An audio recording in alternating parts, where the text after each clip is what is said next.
Saya sebenarnya tak terlalu nyaman bicara tentang Rocky Gerung. Tapi ini perlu saya lakukan, karena dalam dunia politik saat ini, integritas adalah salah satu faktor penting yang penting dimiliki. Integritas dapat diartikan sebagai kejujuran, tanggung jawab, konsistensi. Salah satu persoalan politik kita saat ini adalah terlalu banyak pelaku politik yang tidak berintegritas. Mereka bertindak, berucap tanpa peduli kebenaran. Ada terlalu banyak contoh. Dan saya khawatir Rocky yang bisa disebut sebagai salah seorang influencer terkemuka saat ini tidak atau kurang punya integritas. Saya ingin berbagi cerita tentang saat kami bertemu di sebuah talk show di Garuda TV 27 Februari. Judul acaranya, Hasto bernyanyi Bikin Bising Jokowi. Inti diskusinya adalah soal desakan Hasto Kristianto agar KPK memeriksa keluarga Jokowi dan bahwa Jokowi adalah dalang dari revisi Undang-Undang KPK. Seperti biasa, diskusi melebar kemana-mana. Salah satunya adalah soal keputusan Mahkamah Konstitusi yang menyebabkan Gibran bisa maju sebagai wapres. Anda mungkin masih ingat bahwa pada 2023 MK mengeluarkan keputusan yang mengubah putusan undang-undang tentang pemilu. Keputusan MK tahun 2023 itu memberikan peluang buat seseorang yang belum berusia 40 tahun untuk maju sebagai capres atau cawapres asalkan punya pengalaman sebagai kepala daerah. Karena keputusan inilah Gibran yang mantan wali kota Solo bisa maju sebagai cawapres Prabowo pada Pilpres 2024. Dalam topik inilah terjadi debat antara saya dengan Rocky. Rocky mengatakan, Jokowi itu adalah mastermind dari keputusan Mahkamah Konstitusi. Dia bilang Jokowi merusak demokrasi. Ya sebenarnya ini sih bukan pendapat Rocky sendiri ya. Saya sangat sering mendengar atau membaca tuduhan bahwa Jokowi dengan kekuatannya sebagai presiden ketika itu cawe-cawe dalam mengarahkan keputusan Mahkamah Konstitusi. Masalahnya narasi semacam itu lazimnya tidak disertai bukti. Saya percaya Jokowi memang berharap Gibran bisa maju sebagai calon wapres. Tapi saya tidak melihat memang ada bukti yang menunjukkan Jokowi mengintervensi MK dengan kekuasaannya. Ketua MK Anwar Usman memang adik ipar Jokowi. Dan wajar saja sang ketua MK juga mendukung Gibran menjadi wapres. Tapi itu juga kan hal biasa-biasa saja. Itu tentu tidak bisa dengan sendiri membuktikan bahwa Jokowi dengan sengaja mengintervensi MK untuk membuka jalan bagi Gibran. Apalagi keputusan MK itu diambil oleh 7 hakim yang berbeda. Ketujuh hakim itu pun tidak pernah bercerita bahwa keputusan mereka diintervensi oleh tangan-tangan kekuasaan Jokowi. Saya rasa para hakim itu cukup punya otoritas untuk melawan campur tangan siapapun, termasuk campur tangan Jokowi. Karena itulah saya merasa tuduhan bahwa Jokowi adalah aktor yang menjadi mastermind perubahan keputusan MK adalah sebuah tuduhan yang harus dilandasi bukti. Itulah yang disampaikan pada Rocky dalam perdebatan di Garuda TV. Tapi saya melihat betapa Rocky nampak melancarkan dewa mabuk dalam perdebatan itu. Misalnya saja, menurut dia kalau Jokowi tidak terlibat, mengapa Jokowi tidak membatalkan keputusan MK? Lah itu kan jelas pendapat yang kacau. Bagaimana mungkin seorang presiden membatalkan keputusan Mahkamah Konstitusi?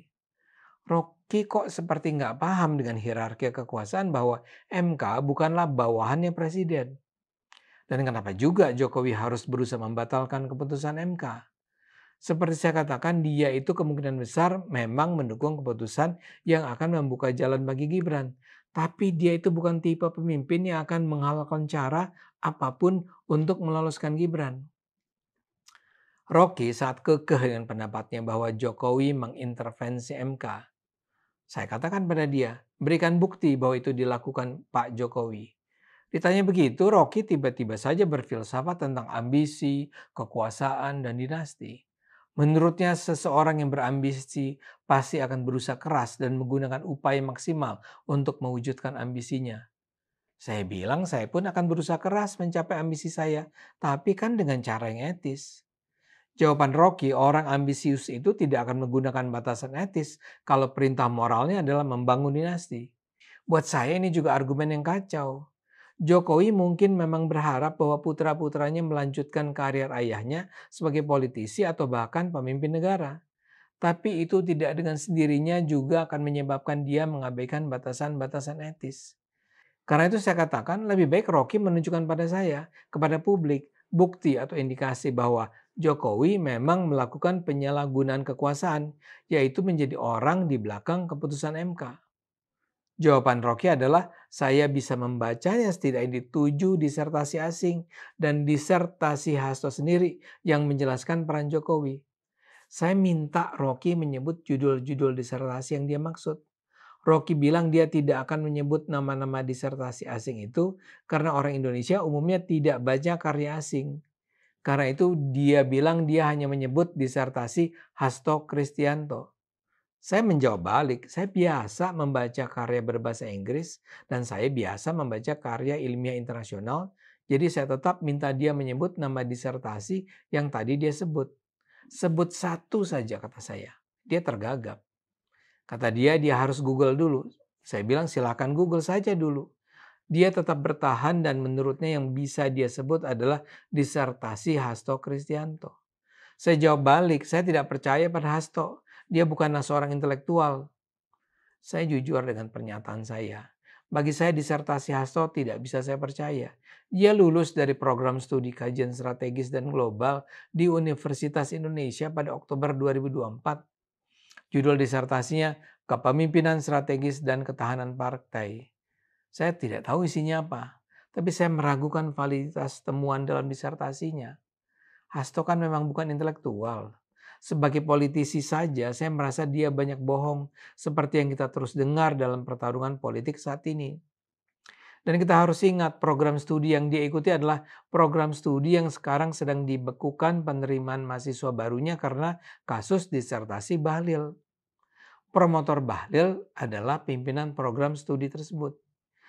Jadi saya punya cukup alasan untuk meragukan disertasi Hasto. Tapi kan lebih dari itu, Rocky menyatakan ada 7 disertasi asing yang menunjukkan kejahatan Jokowi menyalahgunakan kekuasaan. Saya sepenuhnya tertarik dengan informasi itu. Saya ingin membacanya karena saya percaya Jokowi memang tidak terlibat dalam keputusan MK. Saya percaya ucapan Rocky itu bohong dan nampaknya dugaan saya benar. Saya rasa Rocky sebenarnya asal bicara saja bahwa ada banyak ilmuwan asing yang merasa perlu mempelajari politik Indonesia dan menemukan bahwa Jokowi memang menyalahgunakan kekuasaan. Dia itu bluffing, membual, dan saya rasa saya benar. Kalau memang disertasi asing itu ada, hampir pasti dia masih bisa mengingat sebagian nama penulisnya. Kalaupun bukan nama lengkap, dia seharusnya masih bisa menyebut potongan namanya. Dan ini gagal dia lakukan. Menurut saya Jokowi tidak campur tangan dalam keputusan MK tahun 2023. Dan siapapun yang berpendapat sebaliknya harus bisa menunjukkan bukti pendukungnya. Apa yang terjadi ini membuktikan betapa kalangan politik anti Jokowi memang lazim melakukan propaganda hitam dan penyesatan informasi tanpa peduli dengan bukti empirik. Bagi saya ini adalah sebuah cara berpolitik kotor yang hanya akan menghancurkan politik kita. Saya rasa gaya berpolitik semacam ini harus dihentikan. Diskusi kritis diperlukan, tapi bukan penyebaran kebohongan dan disinformasi. Ayo gunakan akal sehat, karena hanya kalau kita gunakan akal sehat, Indonesia akan selamat.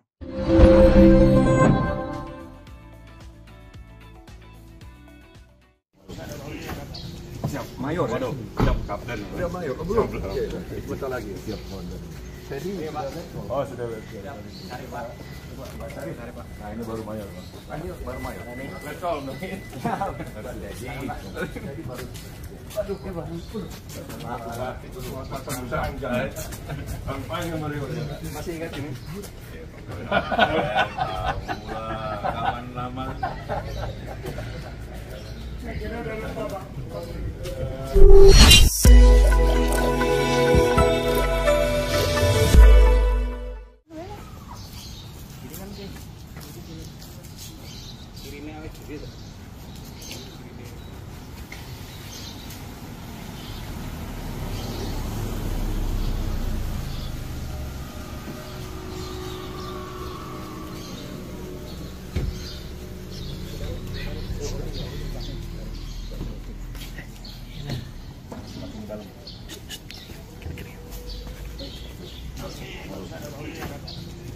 mayor. Waduh, siap kapten. Udah mayor. Oh, belum.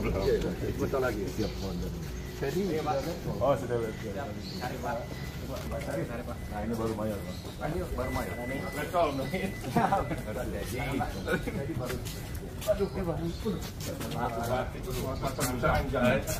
Kampanye masih ingat ini? Kawan lama.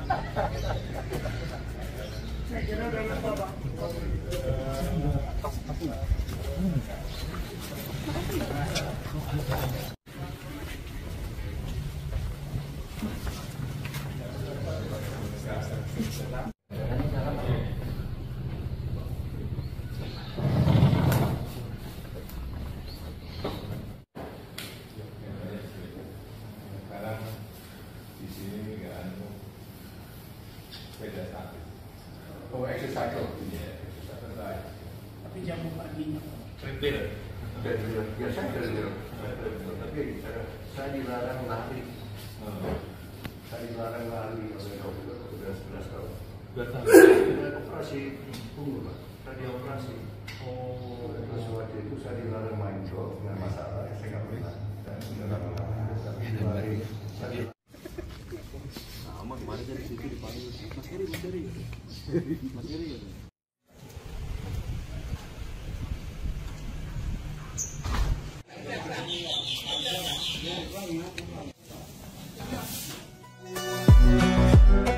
Pengurus Dewan Eksekutif Nasional Rampai Nusantara mendatangi kediaman Presiden ke-7 Republik Indonesia Joko Widodo di Solo, Jawa Tengah. Kedatangan mereka untuk bersilaturahmi sekaligus meminta Jokowi berkenan menjadi Dewan Pembina Rampai Nusantara. Kunjungan Rampai Nusantara ke kediaman Jokowi ini dihadiri langsung Ketua Umum Rampai Nusantara Mardiansyah Semar.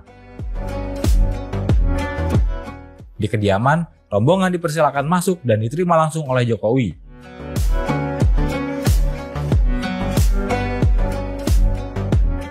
Pertemuan berlangsung tertutup sekitar hampir 60 menit, kemudian rombongan keluar dari kediaman.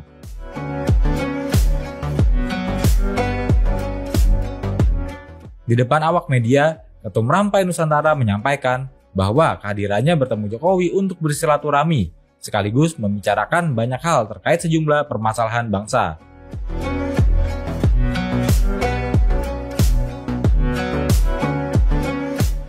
Dalam kesempatan tersebut, Rampai Nusantara juga menyampaikan keinginannya untuk mengangkat Jokowi sebagai Dewan Pembina. Sebagai organisasi kemasyarakatan atau Ormas, Rampai Nusantara dikenal cukup intens berhubungan dengan Jokowi, baik saat masih menjadi kepala negara ataupun tidak.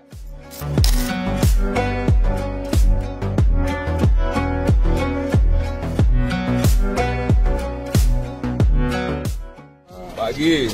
Mas bisa dijelaskan Mas, ini tadi pertemuannya membahas soal apa? Yang pertama, sebenarnya ini rutin silaturahmi kami ke Pak Jokowi, karena kami memang sudah lama itu menempatkan beliau sebagai orang tua kami, orang tua Rampai Nusantara gitu, yang menjadi panutan kami, role model ya buat kami semua, sehingga memang ini sering kali kami silaturahmi, diskusi beberapa hal ya santai-santai gitu. Kami bersilaturahmi dan berdiskusi sama Pak Jokowi. Dan memang Rampai Nusantara ini sekaligus juga memohon untuk kesediaan Pak Jokowi sebagai Dewan Pembina di Rampai Nusantara. Dan alhamdulillah beliau berkenan, karena memang posisi Dewan Pembina Rampai Nusantara sengaja kami tidak isi-isi, menunggu Pak Jokowi pensiun dulu lah.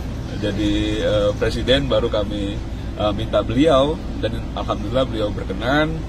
Dan tentu buat Rampai Nusantara sendiri, karena memang ini adalah bukan sesuatu yang memang baru kali ini saja kami bersama Pak Jokowi. Sejak beliau Gubernur Jakarta, beliau menjadi awal jadi Presiden, sampai beliau 10 tahun menjabat. Jadi kami hanya menegaskan sikap bahwa Rampai Nusantara di seluruh Indonesia, karena kebetulan kami punya kepengurusan di 34 provinsi, 305 kabupaten kota, seluruh Indonesia, Rampai Nusantara akan terus berada bersama Pak Jokowi, bersama dengan Mas Wapres gitu ya, karena memang ini sejak dulu memang yang kami menjadi garis perjuangan kami Rampai Nusantara. Ada pembahasan soal politik enggak? Ya, tipis-tipis. Terkait apa aja? Arah ke pembentukan parpol perseorangan TBK itu enggak?